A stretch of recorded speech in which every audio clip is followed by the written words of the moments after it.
अस्सलाम वालेकुम, welcome back to my channel. कैसे हैं आप सब? उम्मीद करती हूँ आप सब खैरियत से होंगे। रमज़ान स्पेशल में आज मैं आपके साथ जो रेसिपी लेके आई हूँ वो है बहुत ही मज़ेदार, ऊपर से क्रिस्पी और अंदर से उतने ही ज़्यादा सॉफ्ट पकौड़ों की रेसिपी। जी नहीं, ये आलू के पकौड़े बिल्कुल भी नहीं हैं। मैं आपके साथ शेयर करने वाली हूँ बैंगन के पकौड़ों की रेसिपी। ये जितने सॉफ्ट अंदर से होते हैं उतने ही बाहर से मज़ेदार, क्रिस्पी और कुरकुरे बनते हैं। बस इनको बनाने का बेहतरीन तरीका आपको आना चाहिए। तो चलें जी, आज इनको बनाना स्टार्ट करते हैं। इसके लिए मैंने लिए हैं 4 बैंगन। अच्छा जी, इससे पहले जिन्होंने मेरे चैनल को सब्सक्राइब नहीं किया, काइंडली मेरे चैनल को सब्सक्राइब कर दें और मेरी वीडियो को लाइक कर दें। यहाँ मैंने बैंगन को बहुत अच्छे से वॉश कर लिया है और वॉश करने के बाद अब मैं इनको कट कर लूँगी। ये 4 बैंगन हैं और 4 बैंगन से आपके पकोड़े काफ़ी ज़्यादा बन जाएंगे। इसलिए आप अगर कम लेना चाहते हैं तो आप इनकी क्वांटिटी कम भी कर सकते हैं। दूसरी चीज़, आपने इनकी कटिंग बहुत अच्छी करनी है। आप इनको बहुत ज़्यादा मोटा नहीं काटना और ना ही आपने इनको बारीक काटना है, क्योंकि ये पहले ही बहुत सॉफ्ट होते हैं। पकने के बाद ये और भी ज़्यादा सॉफ्ट हो जाएंगे, इसलिए आपने इनको मीडियम सा ही काटना है। अच्छा जी, इनको अच्छे से कट करने के बाद इक्वल साइज़ में कट करना है और यहाँ पे मैं इनको एक मसाले से कोट कर लूँगी, क्योंकि बैंगन जो है ये भी पड़े रहने से आलू की तरह अपना कलर चेंज कर देते हैं। इनको किस चीज़ से कोट करना है?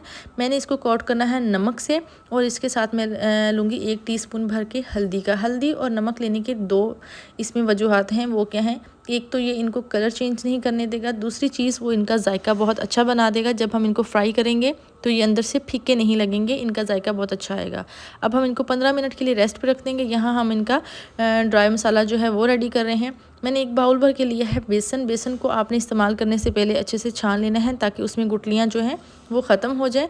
और इसके बाद मैं इसमें लूँगी मैदा। मैदा जो है मैं मैक्सिमम 3 टेबलस्पून ले रही हूँ, आप इसको कम भी कर सकते हैं, ठीक है। और इसके बाद मैं इसमें नेक्स्ट चीज़ लूँगी कॉर्नफ्लोर। कॉर्नफ्लोर जो है मैं 1 टीस्पून भर के ले रही हूँ। मेरे पास इतना ही था। आप मैदा कम करके कॉर्नफ्लोर को बढ़ा सकते हैं, इसमें वो ज़्यादा बेहतर रहेगा।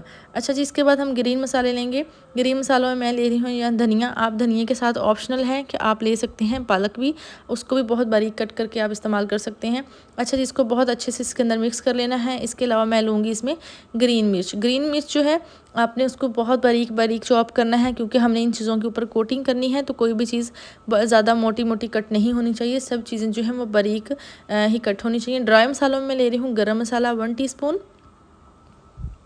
काली मिर्च 1 टीस्पून, और यहाँ पे लूँगी मैं हल्का सा नमक, और लाल मिर्च पिसी हुई ले रही हूँ मैं 1 टीस्पून। और नमक जो है आप पे ज़रूरत भी ले सकते हैं। मैं तकरीबन ½ टीस्पून ले रही हूँ। और इसके बाद मैंने दरदरा किया हुआ गरम मसाला लिया है, जिसे हम कहते हैं धनिया। धनिया, खुश्क धनिया मैंने 1 टीस्पून भर के लिया है, और दरदरी की हुई लाल मिर्च ली है मैंने 1 टीस्पून। सब मसाले मैंने 1 टीस्पून लिए हैं। विनेगर मैं यहाँ पे ले रही हूँ, इसको बहुत अच्छी खुशबू देने के लिए और भी ज़्यादा बाहर से क्रिस्पी करने के लिए। अब मैं इसमें यहाँ पे पानी ऐड कर रही हूँ। इसको बहुत अच्छा सा फाइन सा पेस्ट बना लेंगे हम। अच्छा जी, पेस्ट को आपने ना तो बहुत ज़्यादा गाढ़ा बनाना है, ना ही पतला। इतना आपने गाढ़ा इसको बना लेना है कि अगर हम कोट करें इसको ऊपर से, तो वो जो मसाला हो वो ऊपर से निकले ना और बैंगन के ऊपर लगा रहे। अच्छा जी, दूसरी, अगर आपने इसको बहुत ज़्यादा क्रिस्पी बनाना है तो आपने मसाले को इस तरह से किसी भी विस्कर की हेल्प से बहुत अच्छे से आपने फेंट लेना है। अगर आपके पास ऐसा विस्कर नहीं है तो आप कांटा, चम्मच, कोई भी चीज़ लेके आपने बहुत अच्छे से इसको फेंट लेना है। उससे क्या होता है कि इनके अंदर हवा भर जाती है, समझ लें आप, और इससे बहुत अच्छा क्रिस्पी बनता है पकौड़ा। अच्छा जी, इसके बाद हमने इसको बहुत अच्छे से मैंने फेंट लिया है, और जब इसका कलर मुझे लगेगा कि चेंज होना स्टार्ट हो गया है तो मेरा मटीरियल जो है वो रेडी हो गया है। अच्छा, अब मैं आपको दिखा रही हूँ कि यहाँ पे मैं इसको कोट करने वाली हूँ।